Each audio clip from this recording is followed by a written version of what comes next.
तो आज हम मार्वल की एक बहुत ही पॉपुलर कॉमिक को एक्सप्लेन करने वाले हैं जिसका नाम है सिविल वॉर। ये कॉमिक सीरीज टोटल 7 पार्ट्स में डिवाइडेड है, पर हम इसकी पूरी स्टोरी को 3 वीडियोस के अंदर कवर करेंगे ताकि आप बिना बोर हुए इस पूरी सीरीज को एंजॉय कर सकें। और वैसे तो Marvel studio civil war comic से इंस्पायर होकर एमसीयू के अंदर एक मूवी भी बना चुका है जिसका नाम कैप्टन अमेरिका सिविल वॉर है, लेकिन तब भी मैं आपसे कहूंगा कि आप हमारी इस सीरीज को जरूर देखें। और ऐसा इसीलिए क्योंकि मूवी के अंदर हमें इस कॉमिक का सिर्फ एक छोटा सा पार्ट दिखाया गया है और मार्वल की ये पूरी कॉमिक सीरीज बहुत ही ज्यादा इंटरेस्टिंग है। तो इसीलिए आइए आज इस कॉमिक को स्टार्ट करते हैं और जानते हैं Marvel civil war comic series की कंप्लीट स्टोरी को।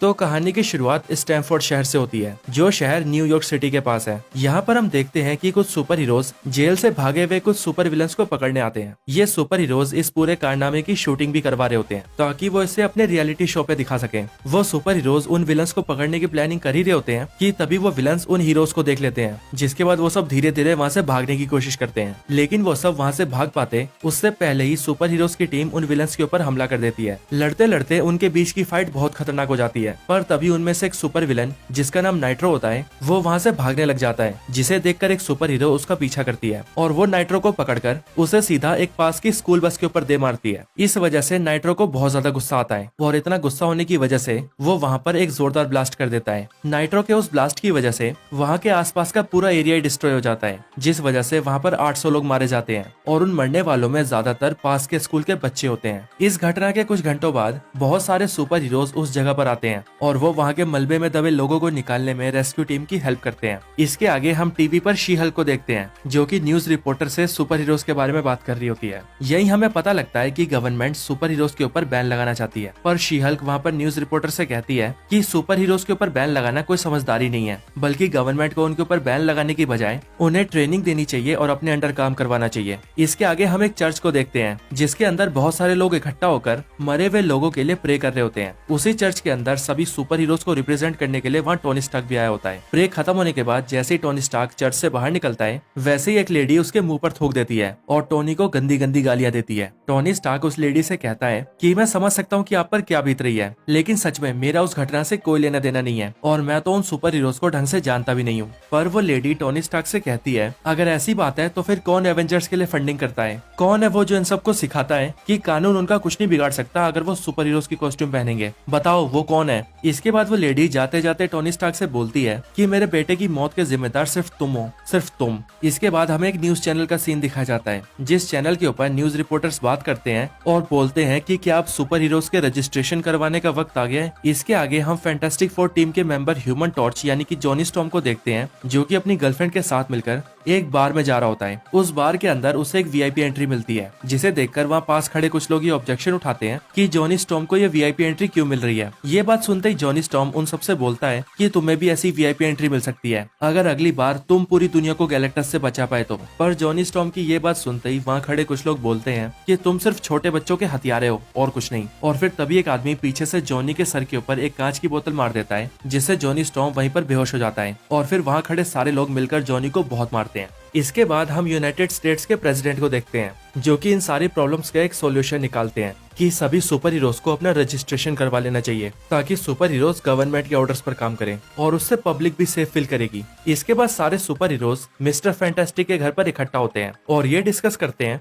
कि क्या ये सुपर हीरो रजिस्ट्रेशन एक्ट सही है या फिर गलत। यहीं पर डिस्कस करते हुए वास्प कहती है कि हमारी गवर्नमेंट चाहती क्या है, यही कि हम उनके गुलाम बनकर रहें और सिर्फ वही करें जो वो चाहते हैं। इसी के आगे ल्यूक केज कहता है मुझे लगता है गवर्नमेंट हम सबके ऊपर बैन लगाना चाहती है। पर ये सारी बातें सुनकर आयरन मैन कहता है कि गवर्नमेंट हमें जिम्मेदारी से काम करना सिखा रही है। मेरे हिसाब से ये रजिस्ट्रेशन एक्ट बिल्कुल सही है। स्टैमफोर्ड शहर में जो भी हुआ वो सब इसी बात का संकेत है कि अब हम सबको रजिस्ट्रेशन करवाई लेना चाहिए ताकि पब्लिक भी हमसे सेफ फील करे। ये सारे सुपर हीरोज इतनी डिस्कशन इसीलिए कर रहे होते हैं क्योंकि सुपर हीरो रजिस्ट्रेशन एक्ट की 3 मेन शर्तें होती है। पहली ये कि सारे सुपर हीरोज दुनिया को अपनी असली पहचान बताकर अपना रजिस्ट्रेशन करवाएंगे। दूसरी, जो भी सुपर हीरो अपना रजिस्ट्रेशन नहीं करवाएगा वो कोई और काम ढूंढ ले। और तीसरी, अगर कोई सुपर हीरो बिना रजिस्ट्रेशन के अपना काम करते हुए पाया गया तो उसे उठाकर सीधा जेल में डाल दिया जाएगा। सभी सुपर हीरोज इन बातों के ऊपर डिस्कस कर ही रहे होते हैं कि तभी वहाँ पर स्पाइडरमैन आता है और सबसे बोलता है कि अगर गवर्नमेंट सुपर हीरोज के ऊपर अपनी आइडेंटिटी रिवील करने के लिए प्रेशर बनाएगी तो शायद ज्यादातर सुपर हीरोज अपना काम करना ही छोड़ देंगे। लेकिन ये बात सुनते ही सू स्टॉर्म यानी कि इनविजिबल वुमन बोलती है कि अपनी आइडेंटिटी रिवील करने में दिक्कत ही क्या है। मेरे हिसाब से दुनिया को अपनी असली पहचान बताने में किसी भी सुपर हीरो को कोई दिक्कत नहीं होनी चाहिए। हम फैंटास्टिक फोर तो हमेशा से पब्लिक के सामने है और हमारी आइडेंटिटी के बारे में पूरी दुनिया जानती है। पर फिर स्पाइडरमैन सू स्टॉर्म से कहता है कि हमारी सीक्रेट आइडेंटिटी हमारे खुद के लिए नहीं बल्कि हमारी फैमिलीज के लिए है, ताकि कभी कोई सुपर विलन हमसे बदला लेने के लिए हमारी फैमिलीज को नुकसान न पहुंचाए। इसके बाद हम कैप्टन अमेरिका को शील्ड हेलीकैरियर के अंदर देखते हैं, जहां पर वो शील्ड की कमांडिंग हेड मारिया हिल से बात कर रहे होते हैं। मारिया हिल कैप्टन से पूछती है कि आगे क्या होने वाला है कैप्टन। ये सुनकर कैप्टन बोलते हैं कि ये सुपर हीरो रजिस्ट्रेशन एक्ट सभी सुपर हीरोज को आपस में ही बांट देगा। आगे मारिया हिल कैप्टन से पूछती है, कैप्टन आपके हिसाब से कौन कौन इस एक्ट के खिलाफ जाएगा। जिस पर कैप्टन बोलते हैं, जो भी सुपर हीरो ग्राउंड लेवल पर काम करते हैं उन सभी को इस एक्ट से बहुत मुश्किल हो सकती है, इसीलिए वो सब इस एक्ट के खिलाफ ही होंगे, जैसे कि डेयरडेविल, ल्यूक केज और स्पाइडरमैन। पर ये सुनते ही मारिया हिल बोलती है, फिर तो कोई प्रॉब्लम नहीं है क्योंकि इन सबको तो आप संभाल ही लोगे। ये बात सुनकर कैप्टन थोड़े दंग रह जाते हैं क्योंकि उन्हें समझ नहीं आता कि मारिया हिल ने ऐसा क्यों बोला है। आगे मारिया हिल बोलती है, आने वाले 2 हफ्तों में रजिस्ट्रेशन एक्ट के लिए वोटिंग होने वाली है, पर हमें पता है कि उसमें बहुत से सुपर हीरोज इस एक्ट के खिलाफ होंगे, लेकिन हमारे पास एक प्लान है। हमने एक anti super human response team तैयार कर ली है और हम चाहते हैं कि आप उस टीम को लीड करें और जो भी सुपर हीरो इस एक्ट के खिलाफ जाए आप उसे पकड़कर जेल में डाल दें। ये सुनते ही कैप्टन बोलते हैं, बिल्कुल नहीं, मैं ऐसा बिल्कुल नहीं करूंगा और मैं उन सबको अरेस्ट कर भी कैसे सकता हूँ जो कि हर रोज अपनी जान की बाजी लगाकर लोगों की जान बचाते हैं। लेकिन मारिया हिल बोलती है, कैप्टन मैं तो सिर्फ वही कह रही हूँ जो कि हमारी गवर्नमेंट चाहती है। पर तब भी कैप्टन ऐसा करने से बिल्कुल मना कर देते हैं। फिर इसी के बाद शील्ड के सारे एजेंट्स मारिया हिल के कहने पर कैप्टन के ऊपर अपनी गन्स को एम कर लेते हैं। ये सब देखकर कैप्टन समझ जाते हैं कि गवर्नमेंट सभी सुपर हीरोज के ऊपर रजिस्ट्रेशन एक्ट को जबरदस्ती थोपना चाहती है। इसके बाद ही मारिया हिल कैप्टन के ऊपर अटैक करने के लिए बोल देती है, जिसके बाद सभी शील्ड एजेंट्स कैप्टन पर अटैक कर देते हैं और उनके ऊपर गोलियां चलाने लगते हैं। लेकिन कैप्टन अमेरिका उन सबको पेल देते हैं और शील्ड के उस हेली कैरियर से कूदकर भाग जाते हैं। इसके बाद वॉशिंगटन डीसी में हम व्हाइट हाउस को देखते हैं, जिसके बाद बहुत से लोग सुपर हीरोज के खिलाफ प्रोटेस्ट कर रहे होते हैं। व्हाइट हाउस के अंदर प्रेसिडेंट अपने मिनिस्टर्स के साथ मिलकर कुछ सुपर हीरोज के साथ मीटिंग कर रहे होते हैं और उन सुपर हीरोज में आयरन मैन और मिस्टर फैंटास्टिक भी होते हैं। प्रेसिडेंट आयरन मैन से कहते हैं कि कल रात को कैप्टन के ऐसे भागने की वजह से अब बहुत से सुपर हीरोज कैप्टन के सपोर्ट में आ गए हैं और इसीलिए वो सुपर हीरोज इस एक्ट के खिलाफ खड़े हो जाएंगे। लेकिन यह सुनकर आयरन मैन बोलता है कि प्रेसिडेंट आप रजिस्ट्रेशन एक्ट को जारी रखिए और कैप्टन अमेरिका को हमारे ऊपर छोड़ दीजिए। इसके बाद हम वल्चर और ग्रिम रीपर को देखते हैं, जो कि एक अंधेरी जगह पर जंजीरों से बंधे होते हैं। यहीं पर शील्ड एजेंट्स उनसे इन्फॉर्मेशन लेकर मारिया हिल तक पहुंचा रहे होते हैं। मारिया हिल को ये इन्फॉर्मेशन मिलती है कि उन सब की ये हालत कैप्टन अमेरिका ने की है, जिसे जानकर मारिया हिल ये भी समझ जाती है कि कैप्टन के साथ और भी कई सुपर हीरोज हैं। और ऐसा इसीलिए क्योंकि पिछले 3 दिनों के अंदर ही शील्ड को ऐसे 15 सुपर विलन्स मिले थे जो कि वल्चर की तरह ही बहुत बुरी हालत में थे और कैप्टन के लिए सब अकेले कर पाना बहुत मुश्किल है। इसीलिए मारिया हिल ये पूरी तरह से समझ जाती है कि कैप्टन अमेरिका के साथ और भी बहुत सारे सुपर हीरोज मिले हुए हैं। इसके अगले दिन न्यूज़पेपर में एक खबर छप जाती है कि कैप्टन अमेरिका रजिस्ट्रेशन एक्ट के खिलाफ है और आयरन मैन इस एक्ट के सपोर्ट में है। इसके आगे न्यूयॉर्क सिटी के अंदर हम मिस्टर फैंटास्टिक, आयरन मैन और शी हल्क के साथ साथ और भी कई सुपर हीरोज को देखते हैं, जिन्होंने वहाँ शहर के अंदर एक डूम बोर्ड को हरा दिया होता है। ये देखकर आसपास के लोग सुपर हीरोज के लिए चीयर अप कर रहे होते हैं। आयरन मैन सभी सुपर हीरोज से कहता है कि अब सब लोग सुपर हीरोज के ऊपर फिर से भरोसा करने लगे हैं। लेकिन तभी शी हल्क आयरन मैन से पूछती है, मुझे ये बताओ कि अब हम में और शील्ड एजेंट्स में क्या फर्क रह गया है। हम भी अब उन्हीं की तरह सर झुकाकर गवर्नमेंट के ऑर्डर्स मानते हैं। लेकिन ये सुनकर आयरन मैन बताता है कि ऐसी बात नहीं है, हम अभी भी सुपर हीरोज हैं। हम उन आम लोगों से बहुत अलग हैं, हम लोगों की जान बचाते हैं। तभी टिग्रा आयरन मैन से पूछती है कि कैप्टन अमेरिका का क्या, जिस पर आयरन मैन बोलता है कि इस बार कैप्टन अमेरिका गलत है और हम सही हैं। इसके आगे हम मिस्टर फैंटास्टिक को देखते हैं, जो कि अपनी लैब के अंदर एक सीक्रेट प्रोजेक्ट के ऊपर काम कर रहे होते हैं। इस सीक्रेट प्रोजेक्ट का आइडिया टोनी स्टार्क और हैंक पिम मिलकर सोचते हैं और वो इसे पूरा करने के लिए मिस्टर फैंटास्टिक से कहते हैं। उसी टाइम पर वहाँ पर सू स्टॉर्म आती है, जो कि मिस्टर फैंटास्टिक से कहती है कि जिन भी सुपर हीरोज ने रजिस्ट्रेशन एक्ट के ऊपर साइन नहीं किया है, हमें उनके खिलाफ नहीं होना चाहिए, क्योंकि आखिर वो भी हमारे दोस्त ही हैं। पर मिस्टर फैंटास्टिक सू स्टॉर्म की ये बात सुनकर कहते हैं कि जो भी सुपर हीरोज रजिस्ट्रेशन एक्ट के खिलाफ हैं, वो सब हमारी सोसाइटी के लिए भी खतरा है। तभी सू स्टॉर्म का ध्यान पास में रखी एक डिस्क के ऊपर जाता है, जिस पर लिखा होता है 42। सू स्टॉर्म जैसे ही 42 लिखे हुए उस डिस्क के बारे में मिस्टर फैंटास्टिक से पूछती है, वैसे ही मिस्टर फैंटास्टिक उससे कहते हैं कि ये प्रोजेक्ट बहुत ज्यादा सीक्रेट है, इसीलिए वो इसके बारे में किसी को नहीं बता सकते। लेकिन सू स्टॉर्म ये सुनकर कहती है कोई बात नहीं, और फिर वो वहाँ से सीधा हॉस्पिटल चली जाती है अपने भाई जॉनी स्टॉर्म से मिलने। इसके आगे हम टोनी स्टार्क और उसके दोस्त हैप्पी को देखते हैं, जो कि टोनी स्टार्क के पेंट हाउस में एक दूसरे से बातें कर रहे होते हैं। हैप्पी टोनी स्टार्क को बताता है कि अब तक रजिस्ट्रेशन एक्ट के ऊपर 38 सुपर हीरोज ने साइन कर दिए हैं, पर यह सुनकर हैप्पी से पूछता है क्या कैप्टन की कोई खबर मिली, जिस पर हैप्पी जवाब देता है कि कैप्टन इस एक्ट के खिलाफ है और इसीलिए वो अपनी एक टीम बना रहे हैं उन सभी सुपर हीरोज की जो सब इसके खिलाफ हैं। इसके बाद टोनी स्टार्क सोच में पड़ जाता है और ये सोचने लगता है कि क्या वो सही है या फिर कैप्टन ही सही है। इसके बाद इसी रात को 12 बजते हैं और 12 बजने के साथ ही रजिस्ट्रेशन एक्ट लागू हो जाता है। और इस रजिस्ट्रेशन एक्ट के लागू होने का मतलब यही था कि जिन भी सुपर हीरोज ने इस एक्ट के ऊपर साइन कर दिया है वो सभी अब गवर्नमेंट के लिए काम करेंगे और जिन्होंने भी साइन नहीं किया है उन सभी को गवर्नमेंट पकड़कर जेल में डाल देगी। इसके बाद ही हम पेट्रियट को देखते हैं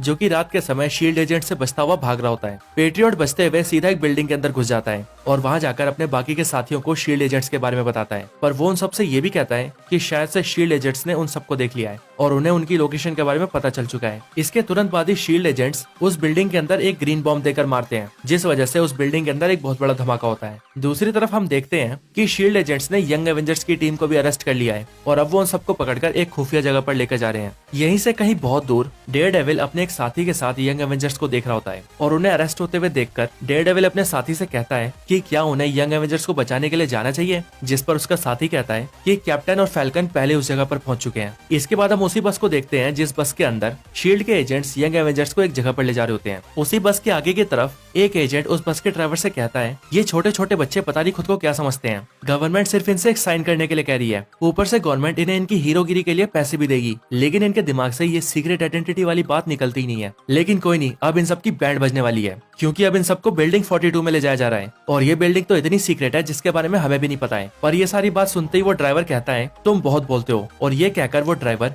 उस एजेंट को लात मारकर बस से बाहर गिरा देता है। इसके बाद ही हमें पता लगता है कि कैप्टन अमेरिका और फैल्कन ने मिलकर इस बस को हाईजैक कर लिया है। इसकी जानकारी शील्ड एजेंट्स को मिलते ही वो सभी बस के रास्ते में एक बैरिकेड लगा देते हैं और उस बस को चारों तरफ से घेरने की कोशिश करने लगते हैं। पर ये सब देखकर कैप्टन फैल्कन से कहते हैं कि हमें जल्दी यहाँ से निकलना होगा और कैप्टन की बात सुनकर फैल्कन विकन से कहता है कि अपनी टेलीपोर्टेशन की पावर्स को यूज करके हम सबको यहाँ से टेलीपोर्ट करो। जिसके बाद विकन बहुत कोशिश करने के बाद अपने स्पेल को सक्सेसफुली कास्ट कर लेता है और अपने सारे साथियों के साथ उस पूरी बस को ही एक सीक्रेट जगह पर टेलीपोर्ट कर देता है। यहाँ आते ही हम डेयरडेविल और केबल को देखते हैं जो कि सभी यंग एवेंजर्स को बताते हैं कि वो लोग शील्ड के एक खुफिया अड्डे पर है और ये शील्ड का इतना खुफिया अड्डा है कि इसके बारे में निक फ्यूरी के अलावा और किसी को भी नहीं पता है और इस टाइम पर खुद निक फ्यूरी भी छुपते फिर रहे हैं, इसीलिए वो लोग यहाँ पर बिल्कुल सेफ हैं। इसके बाद उन सभी का ध्यान पास में चल रहे टीवी पर जाता है और टीवी में देखते ही हमें ये दिखता है कि टोनी स्टार्क एक प्रेस कॉन्फ्रेंस कर रहा होता है। सभी सुपर हीरोज यही सोच रहे होते हैं कि इस प्रेस कॉन्फ्रेंस के अंदर क्या होने वाला है और फिर तभी हम देखते हैं कि टोनी स्टार्क उस जगह पर स्पाइडरमैन को बुलाता है। यहाँ आकर स्पाइडरमैन सबसे बोलता है कि मुझे आज तक आप सभी ने सिर्फ इस मास्क के अंदर देखा है, लेकिन आज सब कुछ सोचने और अपनी फैमिली से डिस्कस करने के बाद मैं एक बहुत बड़ा फैसला लेने वाला हूँ। और फिर ये सब बोलने के बाद ही स्पाइडरमैन अपना मास्क उतार देता है और सभी लोगों को बताता है कि मेरा नाम पीटर पार्कर है और मैं जब 15 साल का था मैं तभी से स्पाइडरमैन हूँ, क्या कोई मेरे बारे में और भी कुछ जानना चाहता है। और फिर स्पाइडरमैन की आइडेंटिटी रिवील होने के साथ ही ये एपिसोड यहीं पर खत्म हो जाता है।